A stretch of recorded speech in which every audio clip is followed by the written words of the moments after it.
Guys চলো তোমাদের একটি বিয়ে বাড়ি ঘুরে নিয়ে আসি। তো বেসিক্যালি আমাদের সকল পরিবারে এই বিয়েতে নেমন্তন্ন ছিল। তো একটু হাঁটতে হাঁটতে এগিয়ে গিয়ে দেখলাম যে বিয়ে বাড়ির এন্ট্রি গেটটা খুবই সুন্দরভাবে সাজিয়েছে। তারপর আমি চলে গেলাম সেখান থেকে মকটেল কাউন্টারে, গিয়ে দেখি প্রচুর ভিড়। তারপর দেখি সঞ্জু মানে আমার সেই বন্ধু, তো বন্ধু ওখানে আমার মকটেল বানাচ্ছিল। তো আমি মকটেলে ওখানে কাউন্টারে গিয়ে বললাম সঞ্জুকে, সঞ্জু ভাই ঝটপট একটা মকটেল বানিয়ে দে। তো সঞ্জু বললো জাস্ট 2 মিনিট দ্বারা ফুল স্পিডে আমি হাতের কাজ করে দেখ কীভাবে মকটেল তৈরি করি। তো মকটেল তৈরি করে দিল, মিন্ট মজিতো, সোডা এবং স্প্রাইট দিয়ে আমাদের হাতে চলে আসলো। তো আমরা কি করলাম, হাতে এক এক করে নিয়ে এক সাইডে গিয়ে স্ট্র দিয়ে একটু নাড়িয়ে চাড়িয়ে মিন্ট মজিটাকে একটু ট্রাই করে নিলাম। অনেক কষ্ট করে দাঁড়িয়ে দাঁড়িয়ে পেলাম ভাই, খেতে সেই স্বাদ লাগছে, খেতে সেই স্বাদ।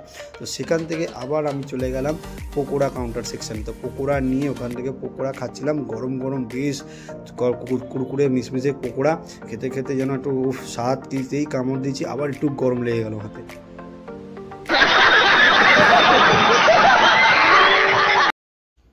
তারপর আমরা সবাই মিলে বরকে ঢুকতে দেখে বরের পেছন পেছন ছুটলাম বরকে দেখবো বলে। ভিতরে গিয়ে দেখি বেশ সাজানো গুছানো। তো এখান থেকে আমি একটু বাড়ির দিকে যাব, কারণ বিয়েবাড়িটা আমার বাড়ির সামনেই হচ্ছে। আর বাড়ি যাবো এই কারণে, বা আমার আজকে বিবাহবার্ষিকী, তো 28তম বিবাহবার্ষিকী। তো বিবাহবার্ষিকীর জন্যে বাড়িতেও একটু যেতে হবে। তো এখানকার দেখিয়ে আবার আমি বিয়েবাড়িতে ফিরে আসবো। সাবাস!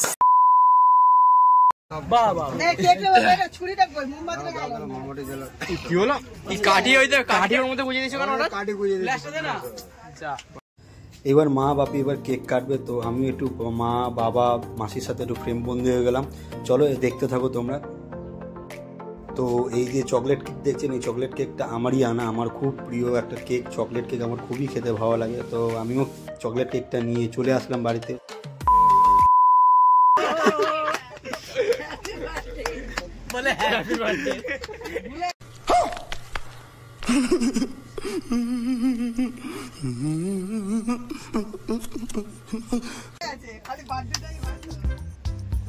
খাইয়ে দাও, বুড়িকে একটা ছবি তোলো।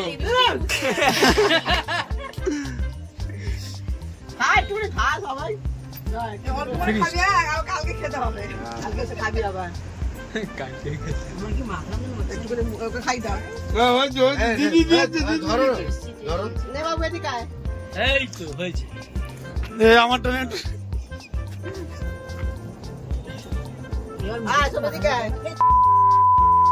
তো আমি আবারও বিয়ে বাড়ির সামনে চলে আসলাম। তো বিয়েতে অনেক কিছুই দেখানো বাকি রয়েছে, তো তোমরা সবাই দেখতে থাকো। এই তো দেখো দেখো দেখো পকোড়া নিয়ে যাচ্ছে সেলিব্রিটিটা। এই সেলিব্রিটি আজকে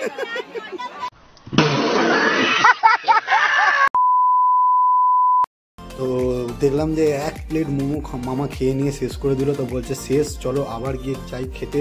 তো আমি বললাম চলো তাহলে দেখি কাউন্টারটা ফাঁকা রয়েছে কিনা। তো দেখি কাউন্টারে গিয়ে যেতে যেতে দেখি প্রচণ্ড ভিড় দেখা যাচ্ছে। তো দেখতেই পাচ্ছেন ফাস্টফুড কাউন্টারে কত লম্বা লাইন লেগেছে। তো কিভাবে ফাস্টফুড কাউন্টারে খাবো, তো খেলাম না। তো একটু আগে চলে গেলাম ভেতরে। খালি থালা নিয়েছে, ঠিক আছে আপাতত এখন খালি থালা নিয়ে খালি থালা কেন ভালো হয়।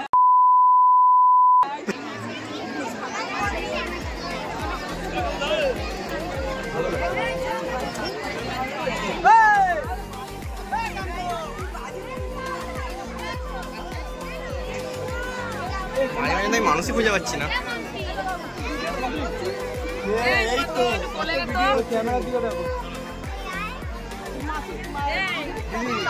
তুমি তাকাও ঠিকভাবে। এই যে 2 মেসো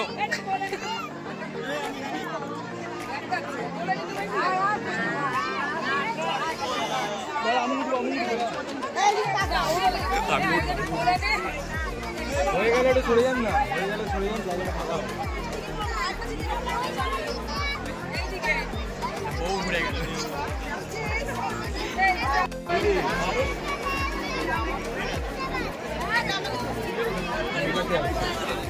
এইবারটাই আছে ছবি শেষ হবে না কিন্তু ভাই, ছবি কিন্তু সবাই ক্যামেরা দেখতে অন্যকে দিয়ে দেবে।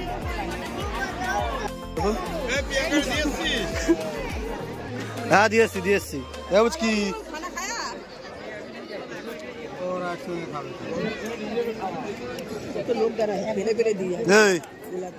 কেমন খাচ্ছিস? আমি ওর বিয়ে খাওয়ার আশাটা ছেড়ে দিয়েছি, এবার তুই কর। 4 बार बोले हैं पढ़ने निकले वाले छात्रों को राजनीति से दूर रहना चाहिए हैं? पढ़ाई लिखाई में ध्यान लगाओ, IAS बनो और देश को। তারপর এখানে কম্পিটিশন শুরু হয়ে গেল, যেখানে বর বড় না মেয়ে বড়। তো মেয়েকে সবাই মেয়ে বাড়ি তুলে দিয়ে, তো মেয়ে এখানে জিতে গেছিল কারণ মেয়ে বড় এখানে দেখিয়ে দিয়েছে। তো চলো দেখতে থাকো। তারপর দেখি বর নিজে মণ্ডপে গিয়ে বসলো তো বিয়ের জন্য। তো বর রেডি হয়ে গেছে, কিন্তু মেয়ে তো এখনো ছবি তুলতে ব্যস্ত। দেখতেই পারবেন আপনারা, ওই যে দেখছেন সবাই ওকে ছবি তুলছে, তো খুবই ব্যস্ত ছবি তোলার জন্যে।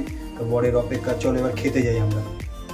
তারপর আমরা সবাই মিলে এক এক করে প্লেট নিয়ে তারপরে খাবার কাউন্টারের দিকে এগিয়ে যাই।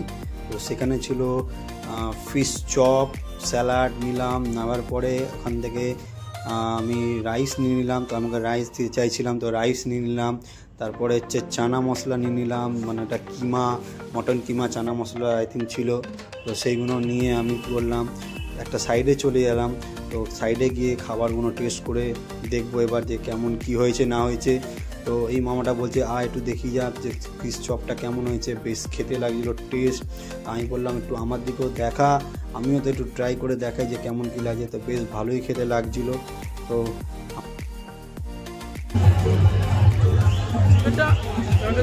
সব টাইট হলে ভালো, গরম জল দিলে তো ভালো সফট হয়ে যাচ্ছে এরকম।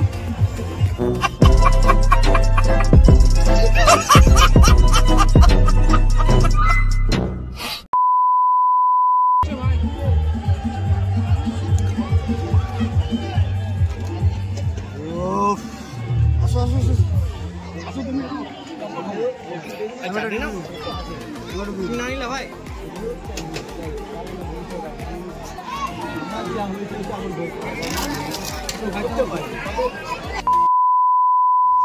তারপর খাওয়া দাওয়া কমপ্লিট করে দেখি বিয়ে হয়ে গেল কমপ্লিট। মেয়ে আর বউ আর বর মিলে ফটোশ্যুট করছে। তো ফটোশ্যুট করা হয়ে গেল।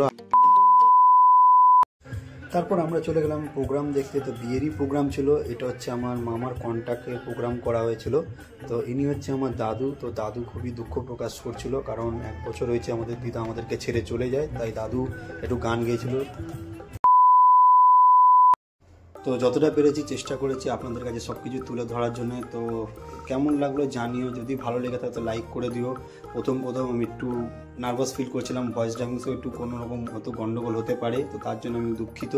তো একটু দেখে নিও, তো সাবস্ক্রাইব করে দিও যদি ভালো লেগে থাকে। তো চলো দেখা হচ্ছে নেক্সট ভিডিও।